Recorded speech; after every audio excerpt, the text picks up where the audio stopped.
কাউকে বাধ্য করো না কথা বলার জন্য। তুমি চুপ থাকো আর বুঝিয়ে দাও তাদের ছাড়া তুমিও থাকতে পারো। তুমি জানো তুমি সঠিক, তবুও তুমি তর্কে যেও না।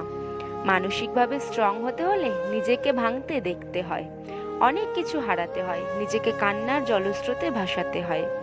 একটা সঠিক সিদ্ধান্ত আত্মবিশ্বাসকে দ্বিগুণ করে দেয়, আর একটি ভুল সিদ্ধান্ত দ্বিগুণ করে দেয় অভিজ্ঞতা। যেদিন একজনের প্রতি মন স্থির করতে পারবে, সেদিন দাবি করবে ভালোবাসি। সুস্থ থাকার জন্য হলেও হিংসা পরিত্যাগ করো, কারণ হিংসা মানুষকে ভিতর থেকে গলিয়ে দেয়। খারাপ মানুষের সাথে সমঝোতা করতে নেই, কারণ সমঝোতার পর সে আরো ভয়ানক খারাপ হয়ে উঠতে পারে। যার দ্বারা মানবতা উপকৃত হয় তিনিই শ্রেষ্ঠ মানুষ। সিদ্ধান্ত নেওয়ার আগে একবার হলেও চোখ বন্ধ করে নিজের মনকে জিজ্ঞেস করো, কারণ মুখ মিথ্যে বললেও মন কখনোই মিথ্যে বলে না। কারো উপর খুব রাগ করতে ইচ্ছে হলে তার এমন গুণ বা কাজের কথা ভাবুন যা আপনাকে একদিন দারুণ উৎফুল্ল আর খুশি করেছিল। দেখবেন তার ব্যাপারে মনে জেঁকে বসা সমস্ত ক্রোধ দূর হয়ে যাবে। ভুল করা এটাই প্রমাণ করে যে তুমি চেষ্টা করেছো।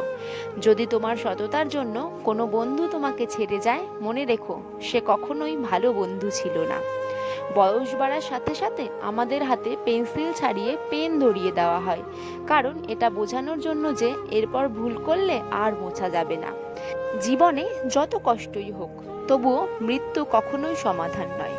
একটাই জীবন, বেঁচে থাকলে একদিন কষ্টগুলো থেকে হয়তো মুক্তি পাওয়া যাবে, কিন্তু জীবনকে শেষ করে দিলে সেই জীবনকে আর ফিরে পাওয়া যাবে না। শরীরের সব থেকে দামি অংশ হলো হৃদয়, যেখানে থাকার যোগ্যতা সবার থাকে না। যেখানে আমার অনুপস্থিতি তার ভালো থাকার কারণ, সেখানে আমার উপস্থিতি এক অলিখিত বারণ। মানসিক আঘাতের কোনো চিহ্ন থাকে না বলে আমরা যন্ত্রণা লুকিয়ে হাসতে পারি। কথার রোগ হলো মিথ্যা বলা, জ্ঞানের রোগ হলো ভুলে যাওয়া, ইবাদতের রোগ হলো অলসতা, দানের রোগ হলো গর্ব করা, সাহসিকতার রোগ হলো অত্যাচার করা, সৌন্দর্যের রোগ হলো অহংকার করা, বংশের রোগ হলো বড়াই করা। সরকারি চাকরি, বেসরকারি চাকরি, ব্যবসা, শিল্পী, অভিনেতা, এইসব কিছুই ফ্যাক্টর না। আসলে শুধু এটা দেখা জরুরি তুমি কাকে বিয়ে করছো, মানুষকে নাকি অমানুষকে।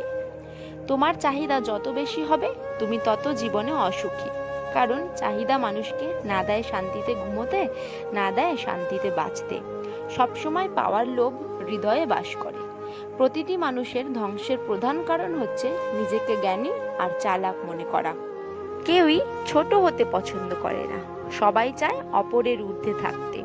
ভালো কথা, ভালো কাজ, ভালো চিন্তাগুলো ছড়িয়ে দিন, এতেই জীবন অর্ধেক সুন্দর হয়ে যাবে। অন্ধকারে চলতে গেলে শুধু সঙ্গী নয়, দরকার একজন বিশ্বস্ত মানুষ। মানুষ বদলে যায় তীব্র শোকে কিংবা প্রচণ্ড ঘৃণায়। কথা দেওয়ার মানুষের অভাব নেই, অভাব তো শুধু কথা রাখবে সেই মানুষের। সম্পর্কগুলো আজকাল ভাঙা কাচের টুকরোর মতো, ভেঙে যায় কিন্তু গড়া যায় না। আঘাত ভুলে গেল আঘাতকারীকে ভোলা যায় না, ক্ষত শুকিয়ে গেল দাগ মুছে ফেলা যায় না। যারা অন্যের ভালো চায় তাদের বেশিরভাগ সময় ক্ষতি হয়। আশাবাদী হওয়া ভালো, কারণ জীবন সম্ভাবনায় পূর্ণ। কাউকে 100% ভালোবাসার পরেও যদি সে অবহেলা করে, তাহলে বুঝে নেবেন তাকে পৃথিবীর সকল মানুষ বোঝালেও তার অবহেলার মাত্রা কমবে না।